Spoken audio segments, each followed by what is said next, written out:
Hello, Flanders Conference Hotel. Oh, hi. I wanted to ask about conference facilities at the hotel.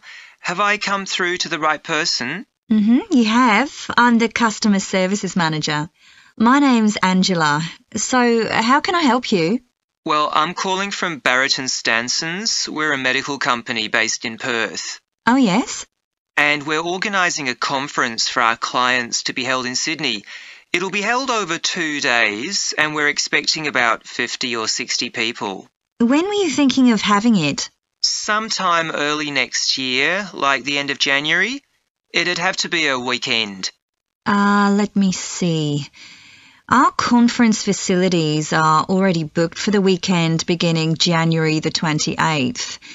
We could do the first weekend in February. How about January the 21st? I'm afraid that's booked too. Well, let's go for the February date then. So, that's the weekend beginning the 4th. Okay. Now, can you tell me a bit about what conference facilities you have? Sure. So, for talks and presentations, we have the Tesla room. Sorry? Tesla, that's spelled Tesla. It holds up to 100 people and it's fully equipped with a projector and so on. How about a microphone? Yes, that'll be all set up ready for you. And there'll be one that members of the audience can use too, for questions if necessary. Fine. And we'll also need some sort of open area where people can sit and have a cup of coffee. And we'd like to have an exhibition of our products and services there as well, so that'll need to be quite a big space. That's fine. There's a central atrium with all those facilities, and you can come before the conference starts if you want to set everything up. Great. And I presume there's Wi-Fi? Oh, yes. That's free and available throughout the hotel. Okay. Would you also like us to provide a buffet lunch? We can do a 2-course meal with a number of different options. What sort of price are we looking at for that? Well, I can send you a copy of the standard menu. That's $45 per person. Or you can have the special for $25 more. I think the standard should be okay, but yes, send me the menu. Now, we're also going to need accommodation on the Saturday night for some of the participants. I'm not sure how many, but probably about 25. So what do you charge for a room? Well, for conference attendees, we have a 25% reduction, so we can offer you rooms at $135. Normally, a standard room's $180. And does that include breakfast? Sure. And of course, guests can also make use of all the other facilities at the hotel. So we've got a spa where you can get massages and facials and so on. And there's a pool up on the roof for the use of guests. Oh, great. Now, what about transport links? The hotel's downtown, isn't it? Yes. It's about 12 kilometres from the airport, but there's a complimentary shuttle bus for guests. And it's only about 10 minutes walk from the central railway station. Okay. Now, I don't know Sydney very well. Can you just give me an idea of the location of the hotel? Well, it's downtown on Wilby Street. That's quite a small street and it's not very far from the sea. And of course, if the conference attendees want to go out on the Saturday evening, there's a huge choice of places to eat. Then, if they want to make a night of it, they can go on to one of the clubs in the area. There are a great many to choose from. Okay. So, if we go ahead with this, can you give me some information about how much we're looking at? Good morning. My name's Lucy Crittenden, and I'm the Director of Operations for an organisation that arranges volunteering in this part of the country. I'm hoping I can persuade 1 or 2 of you to become volunteers yourselves. Let me start by briefly explaining what we mean by volunteering. Volunteers are teenagers and adults who choose to spend some time unpaid helping other people in some way. Most volunteers devote 2 or 3 hours to this every week, while a few do much more. The people they help may have physical or behavioural difficulties, for example. Volunteers can do all sorts of things, depending on their own abilities and interests. If they're supporting a family that's struggling, for example, they may be able to give them tips on cooking, or recommend how to plan their budget, or how to shop sensibly on their income. They might even do some painting or wallpapering, perhaps alongside any members of the family who are able to do it. Or even do some babysitting, so that parents can go out for a while. The benefit from volunteering isn't only for the people being helped. Volunteers also gain from it. They're using their skills to cope with somebody's mental or physical ill health, and volunteering may be a valuable element of their CV when they're applying for jobs. Employers usually look favourably on someone who's given up time to help others. Significantly, most volunteers feel that what they're doing gives them a purpose in their lives. And in my opinion, they're lucky in that respect, as many people don't have that feeling. Now I'd like to tell you what some of our volunteers have said about what they do, to give you an idea of the range of ways in which they can help people. Habib supports an elderly lady who's beginning to show signs of dementia. Once a week they, along with other elderly people, go to the local community centre where a group of people come in and sing. The songs take the listeners back to their youth, and for a little while they can forget the difficulties that they face now. Our volunteer Consuela is an amazing woman. She has difficulty walking herself, but she doesn't let that stop her. She helps a couple of people with similar difficulties who had almost stopped walking altogether. By using herself as an example, Consuela encourages them to walk more and more. Min visits a young man who lives alone and can't leave his home on his own, so he hardly ever saw anyone. But together they go out to the cinema or to see friends the young man hadn't been able to visit for a long time. Tanya visits an elderly woman once a week. When the woman found out that Tanya is a professional dressmaker, she got interested. Tanya showed her some soft toys she'd made, and the woman decided to try it herself. And now she really enjoys it and spends hours making toys. They're not perhaps up to Tanya's standard yet, but she gains a lot of pleasure from doing it. Alexei is a volunteer with a family that faces a number of difficulties. By calmly talking over possible solutions with family members, he's helping them to realise that they aren't helpless and that they can do something themselves to improve their situation. This has been great for their self-esteem. And the last volunteer I'll mention, though there are plenty more, is Juba.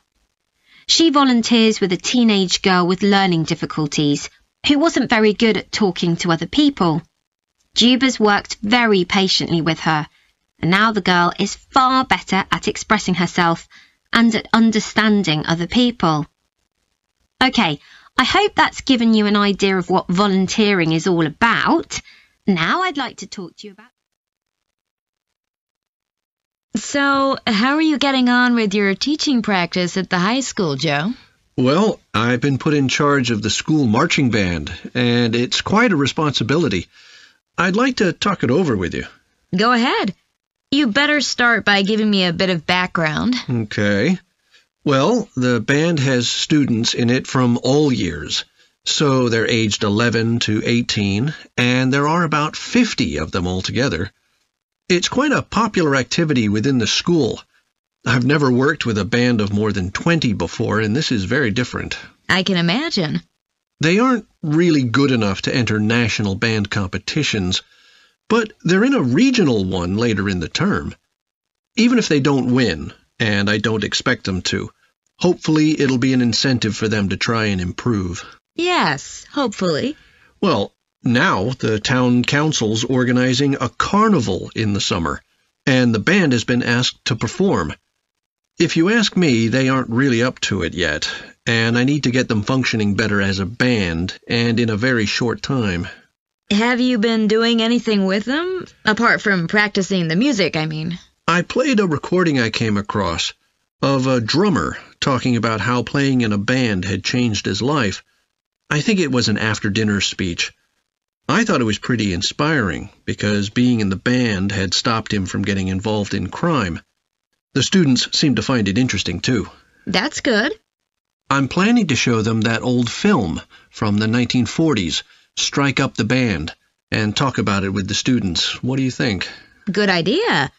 As it's about a school band, it might make the students realize how much they can achieve if they work together.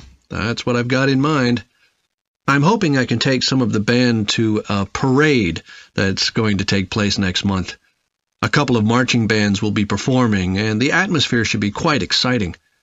It depends on whether I can persuade the school to hire a coach or two to take us there. They sound like good ideas to me. Thanks. Can I tell you about a few people in the band who I'm finding it quite difficult to cope with? I'm sure you'll have some ideas about what I can do. Go ahead.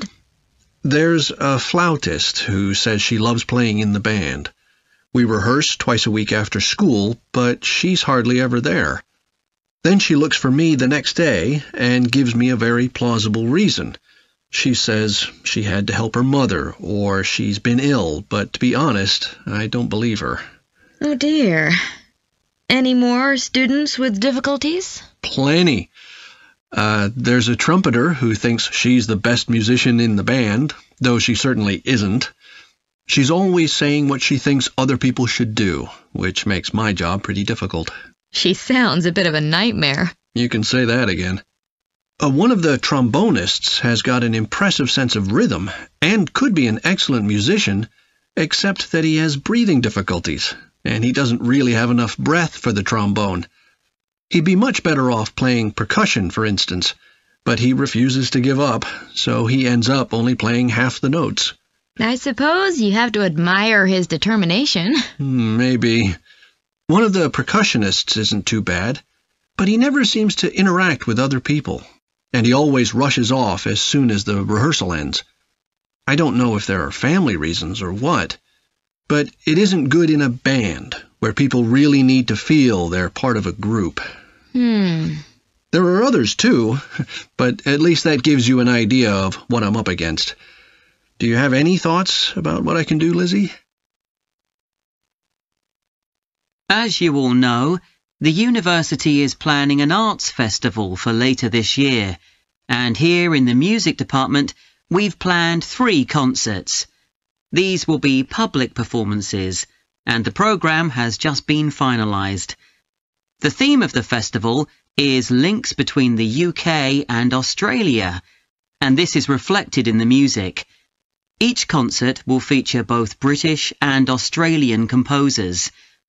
I'll tell you briefly about the Australian music, as you probably won't be familiar with that. The first concert will include music by Liza Lim, who was born in Perth, Western Australia, in 1966. As a child, Lim originally learned to play the piano, like so many children, and also the violin. But when she was 11, her teachers encouraged her to start composing. She found this was her real strength, and she studied and later taught composition, both in Australia and in other countries. As a composer, she has received commissions from numerous orchestras, other performers, and festivals in several countries. Liza Lim's compositions are vibrant and full of energy, and she often explores Asian and Australian Aboriginal cultural sources, including the native instrument, the didgeridoo.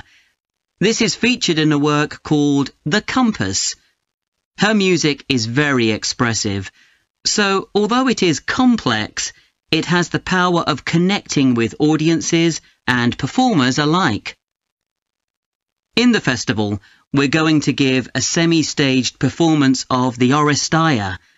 This is an opera in 7 parts, based on the trilogy of ancient Greek tragedies by Aeschylus.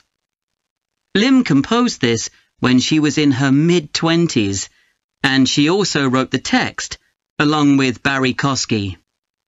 It's performed by 6 singers, a dancer, and an orchestra that, as well as standard orchestral instruments, includes electric guitar and a traditional Turkish stringed instrument. Lim wrote that because the stories in the tragedies are not easy to tell.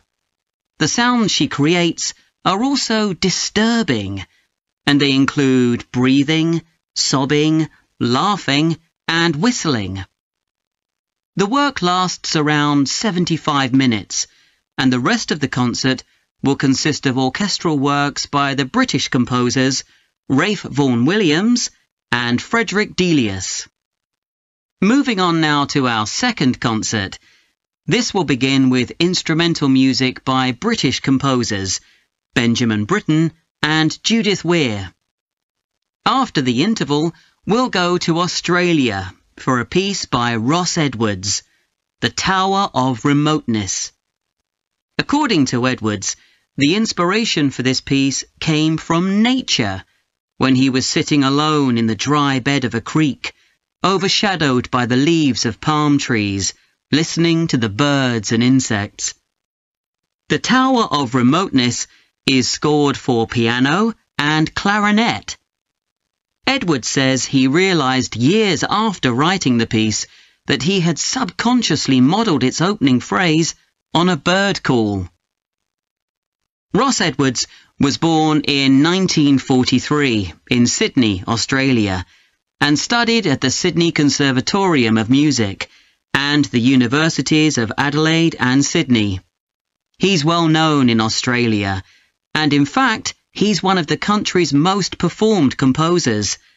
He's written a wide range of music, from symphonies and concertos to some composed specifically for children. Edwards's music has been described as being deeply connected to Australia, and it can be regarded as a celebration of the diversity of cultures that Australia can be proud of. The last of the 3 Australian composers to be represented in our festival is Carl Vine. Born in 1954, Vine, like Liza Lim, comes from Perth, Western Australia. He took up the cornet at the age of 5, switching to the piano 5 years later. However, he went to university to study physics before changing to composition. After graduating, he moved to Sydney and worked as a freelance pianist and composer. Before long, he had become prominent in Australia as a composer for dance, and in fact has written 25 scores of that type. In our third concert, Vine will be represented by his music for the flag handover ceremony of the Olympics held in 1996. This 7-minute orchestral piece was of course heard by millions of people worldwide, and we'll hear it alongside works written by British composers Edward Elgar and, more recently, Thomas Adès.